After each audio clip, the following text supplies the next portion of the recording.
Okay, we're going to continue lesson 4. Lesson 4 is the last lesson in this Unit 2, Part A. The next set of notes, Part B, looks more into how liberalism and collectivism, particularly socialism and communism, played out in the world, particularly communism. We're going to look at responses to liberalism.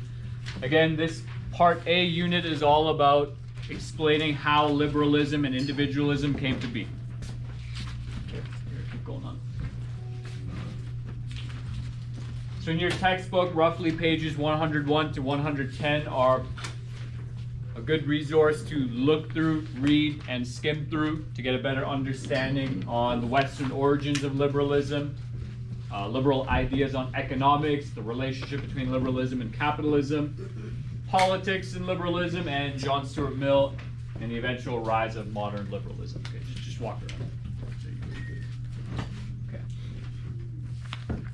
So continuing the growth of liberalism as it continues to expand, the economic pursuit permeates into all aspects of life. You know, particularly that video we watched about the Industrial Revolution. We see how industrialization starts to affect and impact all of human experience. Hey, there's more access to goods. Yes. I don't have notes for it. But you got them. If you need another fill in the blank notes. Yeah. Is that not the notes right there? That's chapter 3. Sorry, internet. Our English teacher looks like Mark Hamill. There you go. Right, thank you.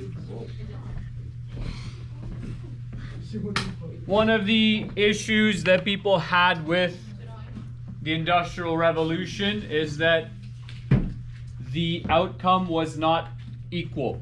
Some people benefited more than others, and so you have this within society, you have this separation. It's kind of closely related to the Matthew principle or the 80-20 rule. Just comes from the Bible. You know, there's a verse in the Bible. It says, "To those who have, more shall be given, and to those who have not, everything shall be taken away." And so, capitalism, particularly economic liberalism, is an ideology, is an economic system that gears towards the people who are most productive. Right, so that personality-wise relates to conscientiousness and industriousness, which according to the studies are the two most predictable traits for success in the workplace, any job you do. Right, so conscientiousness is essentially dutiful achievement. So if someone tells you to do something or you have something you're supposed to be doing, how likely are you to do it? Industriousness is, you know, how much do you produce? So people who are very industrious and conscientious are always working. There's a number of teachers in the school who are like that. They're working nonstop. They'll be here till 3, 4, 5 o'clock, doing paperwork, doing this. I don't know what you just said there, but I'll ignore that. Are constantly working.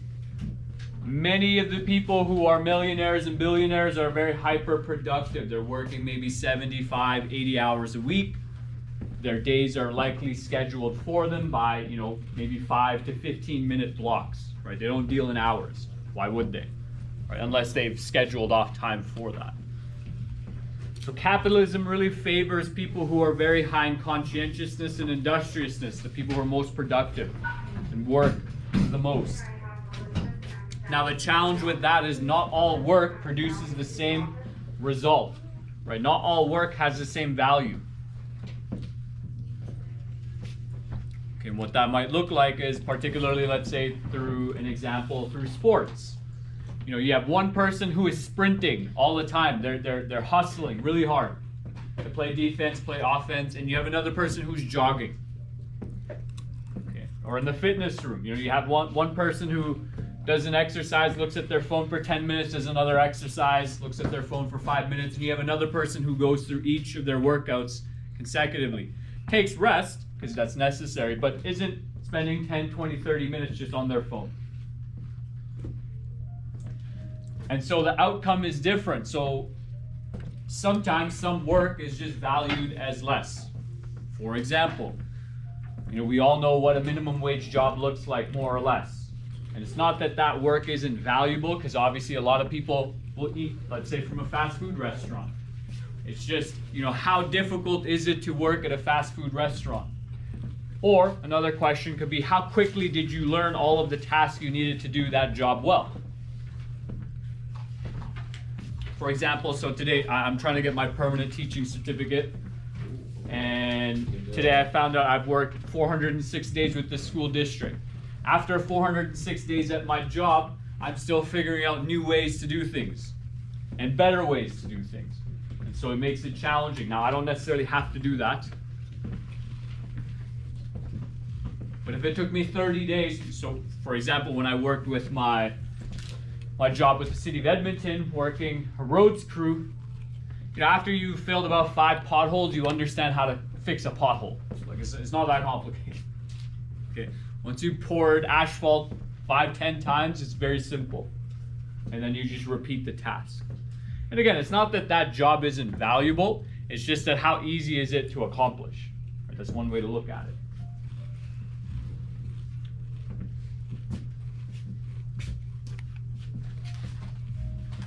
Second point there. So another issue is that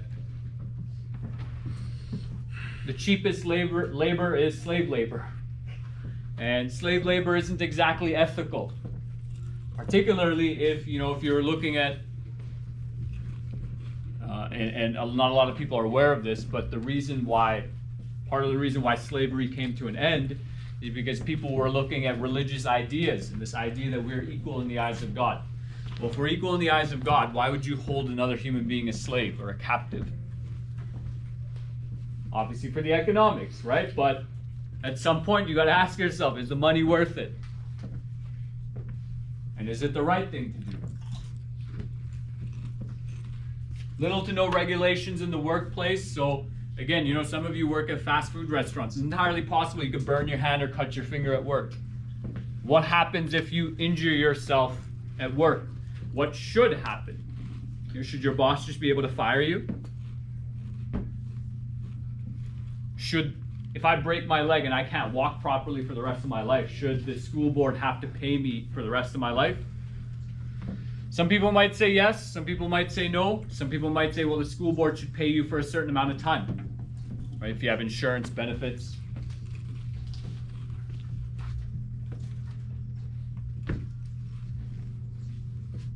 In times of plenty, this high productive society is going to benefit a lot of people. And I'm learning more about the government role in creating the Great Depression. My previous thought was that, it just happened. Particularly, one of the issues is that after World War I, when Europe was destroyed and they couldn't produce food, a lot of their economic markets weren't capable of selling. They relied on North American markets, particularly to produce food and sell it to them.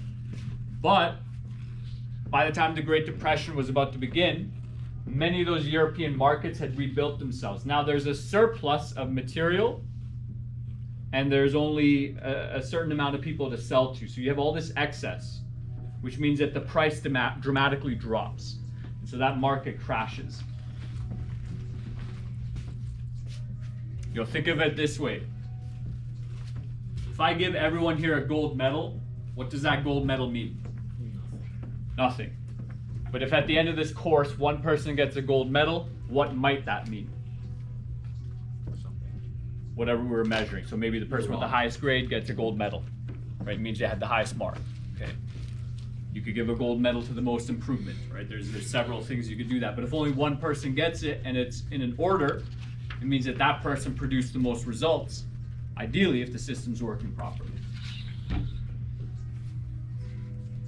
So looking into how modern liberalism comes to be, because classical liberalism is just going from one extreme of monarchies, kings and queens, and peasants to extreme freedom and economic growth. And it's not good to operate on extremes, so how do we rein that in and make that functional, right? So part of it is workers' rights. all of you, whether or not you are aware of it, have certain rights as a employee, as a worker, which is a good thing. Right? You want to know that you're safe in case something hurts you, whether it's just a freak accident or a minor error in judgment or focus, something out of your control as well. You want to know that you're taken care of, right? Because, well, you're doing what you should be doing. You're being a productive individual. We already discussed, and many of you answered this question very well in your lesson 3 review, the issues that workers were facing during the Industrial Revolution. Obviously, I'm going to go back to this example because it's a very graphic example. It really sticks into the mind, but the example, the reference that video gave of the young girl being pulled into this machine and witnesses seeing and hearing her arms and legs being crunched and blood going everywhere and her head basically being popped like a watermelon.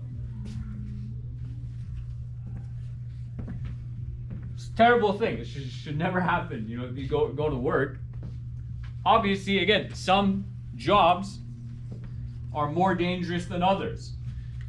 If you work in a mine, or if you work in forestry and you're cutting trees or you're fighting fires, there's just a level of danger that you need to accept with that job. My job's not very dangerous. Unless when you got rowdy students, which you're lucky there's none here. Well, so far, they've been kind enough not to get too rowdy. Yeah, where's your speech? Right? But when I worked for the city of Edmonton, every now and then we'd have to work on a road where there was traffic, and believe me, it's incredibly sketchy when you're standing on the road and cars are passing like a foot, 2 foot behind you, going 60, maybe 80 kilometers an hour. It's very sketchy. It's not fun. Additionally, if the truck that has the asphalt in it doesn't see you and you're not paying attention, for whatever reason, you don't hear it beeping as it's reversing, like if that thing runs you over, you're probably going to die. It's very dangerous, right? So you can pay people more to do something that's dangerous, but they need to accept that risk. And still, nowadays, in modern times, you have to essentially compensate the person if they're injured for something that happened to them at work and leaves them incapable of working, right? Again, that's an idea of modern liberalism, that you should take care of people. It's not necessarily wrong. And maybe that was a necessary step forward. Additionally, you have the creation of labor unions. It'd be worthwhile for me to one day look into the history of where they originate from, but as industries grow, so let's say particularly teaching. Now in a small tribal community, teaching might have been done by 5 or 10 people that everyone knew. But most of the teachers in this school live in Edmonton. We don't live in the same community. We don't know each other's families very well. And so there's a lot of us teaching, but there's a lot of students supposedly learning. And to protect the teaching industry, or any industry, certain industries more than others, you create a union. You stick together, you again create a hierarchy, you put some leaders at the top, hopefully they're competent, and you task them with protecting the whatever you want to call it. The trade, it could be the trade, it could be the career, whatever it is.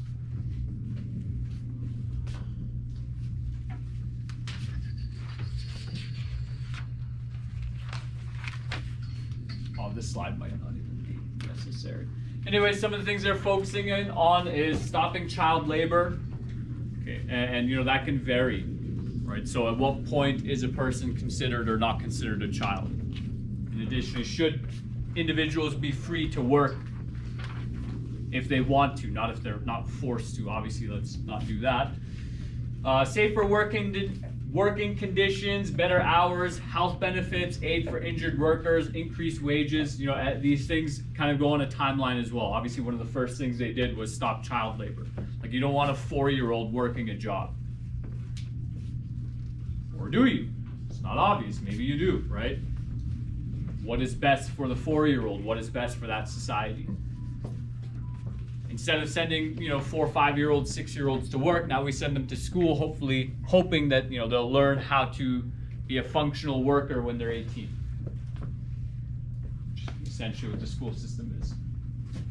The second point here looks at the complications between different ethnicities. So a lot of these historical movements for labor rights, voting rights, women's rights particularly, didn't happen uniformly. So it wasn't just all workers, it wasn't just all women, whatever you want to look at. Sometimes certain ethnic groups fought for their own rights and fought to make sure other ethnic groups didn't get that same right. History is very, very ugly like that.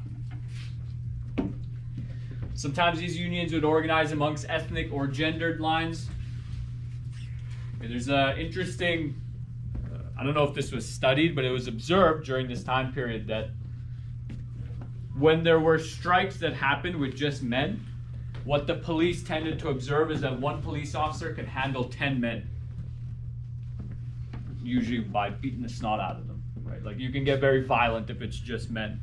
But what they observed was that as soon as a woman got involved, it usually took several police officers to handle that situation. And so many of these organizations, many of these unions started realizing, like, hey, we should actually get together, men and women, and demonstrate together. We should protest together, because it makes it more complicated for them to deal with us. You can make whatever assumptions you want about that. On the front of human rights, again, looking into, why is this society okay with making certain people into slaves and other people not? And what's often frequently not taught to students is that even in America, it wasn't just black people that were enslaved. In fact, the word slave comes from the Slavic people. These are Eastern Europeans. And there are many accounts that say there were more white slaves than there were black slaves during the Atlantic slave trade period. Really? Yes. Okay. Now, many societies did talk about whether or not you should own a slave, or why you should own one. For whatever reason, it was the British who, although maybe, I won't say that. It was the British who, in the end, kind of in the 1800s, and I actually have a tab open on my phone, this guy, William Wilberforce, I think his name is, interesting name, played a significant role in using Christian theology, so Christian religion, to force the British Empire to end its practice of slavery. And the Brits were one of the first countries to actually, as a country, officially end slavery. And from what I've learned already, but need to put into my notes at some point, is that they spent, the next 50 to 100 years and almost bankrupting their empire, putting an end to slavery. And what that included was they'd send out, their navy after pirates, after slavers, and they would just go in there and destroy their ships, free their slaves, potentially hang them, kill them, the people who were slaving. On their waters that they owned, they spent a tremendous amount of time and resources putting an end to slavery, which is just not taught, right? In America as well. People think only black people were enslaved in America, but it's not true. There's a video out there, I don't know if I've watched it yet, but Thomas Sowell, whose photo I now have up there, he's researched this in great length, and he talks about several black people who, there's a particular video, this particular black guy, he got in trouble because he owned too many white slaves in America, which again is not something that's taught. But this idea of human rights, so where one is, what do you even have rights as a human being? Are they intrinsic to you? Is there something unique about humans that maybe isn't the same with animals? And if that's true, then how do you deal and interact with human beings? Should you take one as a slave? Is that transgressing one of those natural rights? Now, some people think natural rights are granted to a person just by existing. They are universal and inalienable, so they can't be taken away. Okay, so they're granted by God, nature, or reason, which is very different than the way our Charter of Rights and Freedoms is set up. Our Charter of Rights and Freedoms, and even the French document, they essentially conclude that the government gives you your rights. The Americans believe differently. The Americans say, no, God gives you your rights. The government has no authority to take them away from you.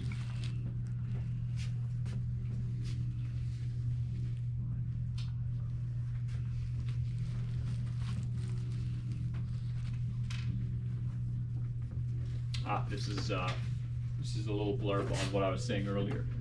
So anyways, you can see there's a couple documents there.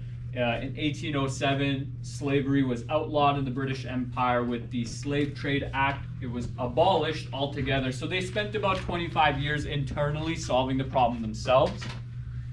And then once they had solved it within their own empire by 1833, through the Slavery Abolition Act, that is when they started spending decades ending slavery around the world, or playing an important role in ending that.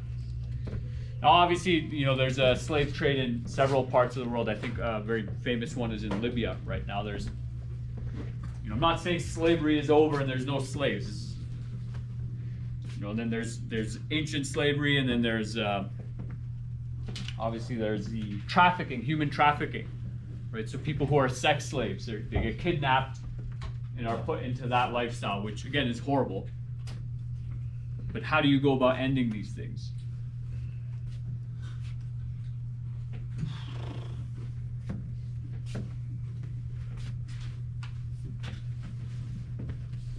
Building on the advancements of the Industrial Revolution, you have the role of women that's rapidly changing. So with new technology, with more jobs available, more opportunities, women are finding themselves more able to access the workforce and everyday life. And that dramatically shifts the way society functions, particularly in the West.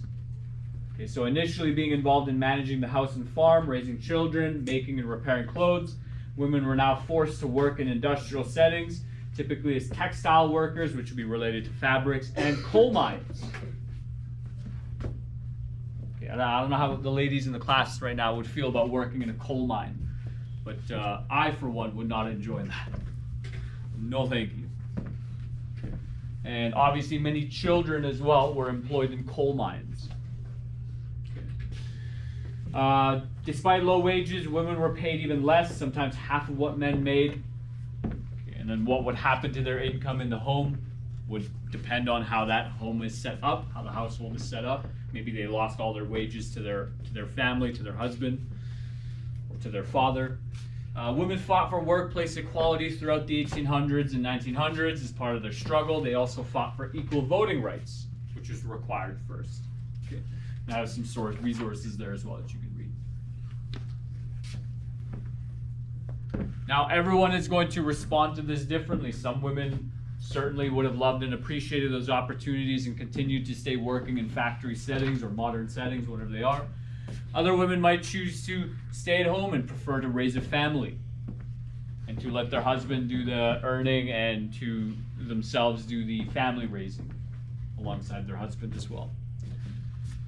Some chose to start their own business. I was just listening to a podcast on this as well, where they had referenced this, that a lot of women, maybe some point in their 20s, 30s, mid-30s, will leave the workforce to help raise their family, but what they will do is start a small business. And what this gentleman was saying is that what's been observed, and when you track the data, is that although these businesses aren't necessarily as financially successful as a man who spends 80 hours on his own business, they still contribute to the economy of the society, and they play a significant role in that society. It's a very necessary role.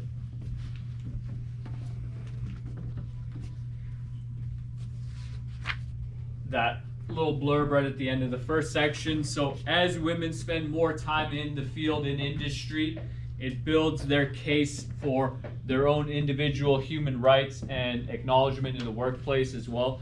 We'll look later on, I believe, never mind, it's right there.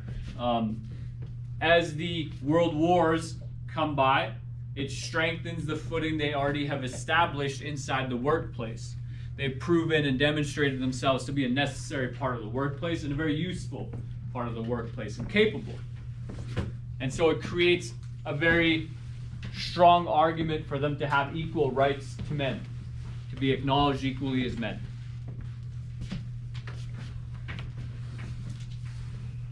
In 1929, women are recognized as persons in Canadian law, so you can think back to the famous 5 case. After World War I ended, women were told and legislated to go back to their work in the homes. But after World War II, many refused this same invitation. Right? So again, the government tried saying like, okay, war's over, ladies, men are back, go home. And many of them were just not having that. And why would they, right? It's a newfound liberation and freedom that they can enjoy. And they have every right to do so. We will stop there for today.